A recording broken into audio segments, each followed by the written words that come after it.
All right. Welcome back to this week's special edition of the Torah Podcast. Baruch Hashem, the channel, the Torah Podcast, the Torah Chachma Umusar channel has been growing exponentially. It's seen a lot of bracha and atzlacha. Baruch Hashem, with the help of Hashem, it's been terrific. And I've even gotten to meet some of y'all.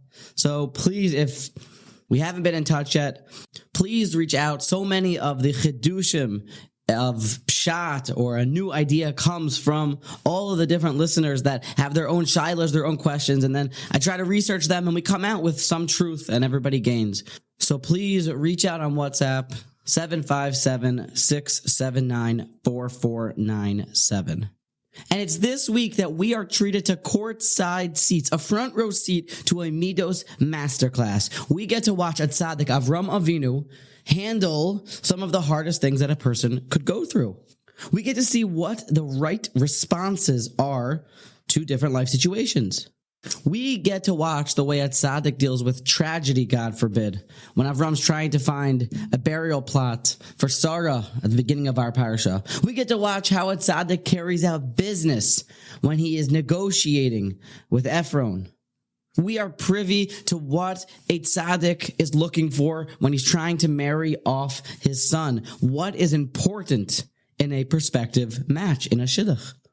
And we get to learn the necessary preparations one should make before he leaves this world after 120.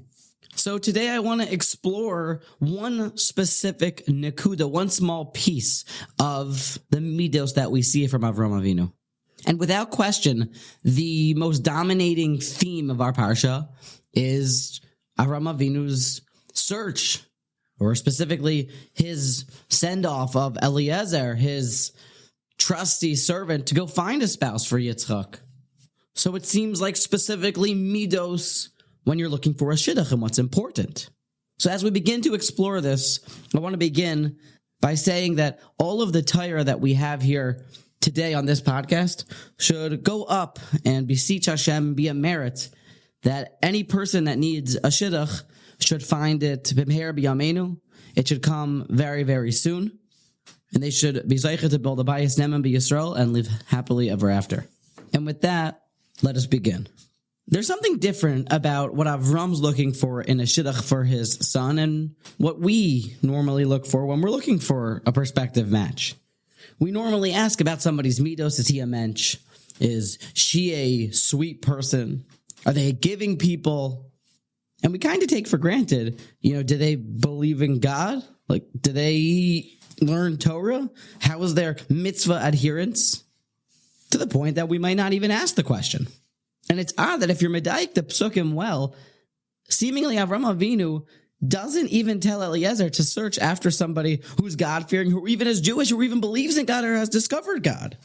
In fact, Eliezer's only barometer for the match is someone who is willing to give water to me and to the camels and understands what chesed is and what giving is. That's fitting for a shidduch. But what about, does she even believe in God? Is she even Jewish? That all seems unimportant as long as she has good middos.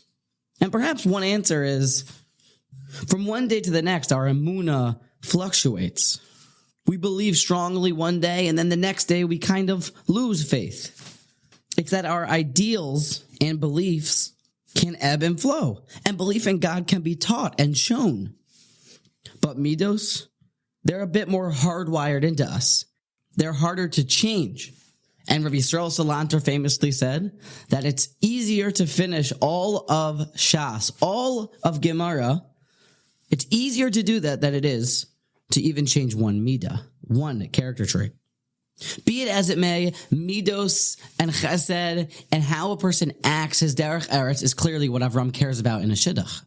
So we know that middos are important. Now there's something else odd about this parsha. We find the longest parak in all of Torah is this idea, this narrative of finding a shidduch. The psukim seem to keep going and going, repeating the same story from 2 or 3 different angles. And we know that Rabbi Akiva was darshaning halachos from the mere crowns of letters. And here we have seemingly redundant extra psukim that just keep going and going. Even the Gemara tells us the world was created with a hey, with one letter. And here we have so many letters, so many psukim, all seemingly about something that may not need to be elaborated upon so greatly. So it must be that there's a lot to know here. There's a lot to unpack, and there's a lot to learn about Middos. So Middos are important. It was the only thing Avraham Avinu cared about in his Shidduch. And also, there's clearly a lot to learn. I want to take the time to debunk one myth about Middos and to bring to the forefront of our minds how the Rambam explains what proper Middos are, and to explain the concept a little bit. And this Rambam can be found in Hilchos Deos, Perek Aleph, Halacha Daled. Haderech hayishara hi mida beinonish shebechol deo v'deo mikol deos sheyesh la'adam. A person should seek to find the balance, the midos equilibrium for each midah that he has. V'hu hadea shehi rachoika mishtei hakitzavos richok shava ve'ena kreva loy lazu v'loy lazu. To find that middle ground in a midah, to not be too ascetic or too lustful. Not too calm and not too amped up, but the perfect middle. As humans, we tend to grab onto the good and push away the bad. And we assume that if there's a midah called simcha, so let me go all in on simcha.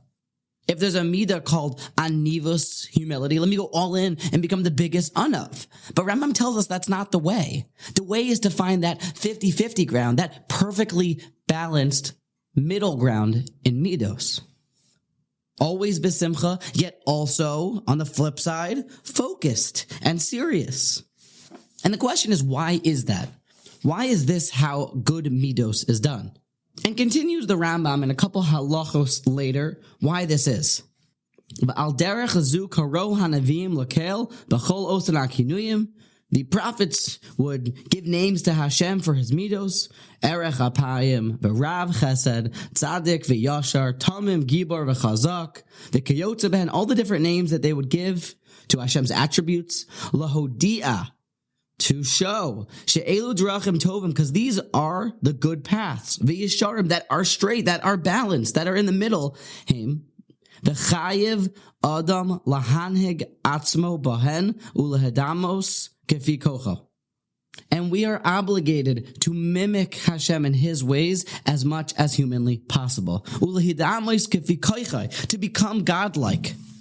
And when you break it down and you study the world, you realize how balanced everything is, how balanced the Eibishter's Middos are. The Mesilas Yesharim explains that if Hashem is a Rachum, who's always a merciful Father, giving us time to do tshuva, how can he also be a God of din, a God of justice, a God who punishes the wicked?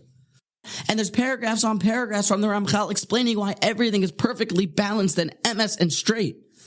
And the world that Hashem created, we know that if there was an inch closer to the sun, it would burn, and if we were an inch further, it would freeze. There's a proton for every neutron, and everything is perfectly balanced. Hashem's Middos are perfectly balanced, perfectly emes, perfectly just, and the world is the same. Everything, kechot hasaira, in total equilibrium and balance. And we must strive to mimic that in our Middos. When giving tzedakah, of course, everyone's going to say that charity is a great thing to do and a great midah and a great mitzvah. But there's a halachas. You can't give away more than a certain amount. You can't give away all of your assets and not be able to support yourself. There's a middle target area of the amount a person should give away to tzedakah.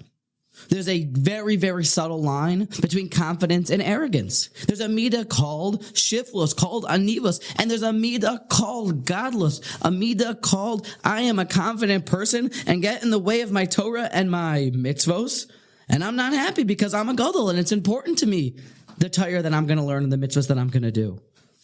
Insult me and I won't care because I'm a confident person and your insults don't mean anything. And that's also learned from Hashem, as we say in V'yitein Lecha on Motzei Shabbos. And every place that you find Hashem's godless, you find Hashem's anivus. But there's a midah from Hashem that we learn called godless. And anger, the worst thing. Why would Hashem create us with anger, with this horrible midah that gets us into trouble all the time? Except there's also a time and a place for a father to show anger to his son, outwardly to teach a lesson, or a rebbe to a Talmud. There's a perfectly middle, balanced area to every midah.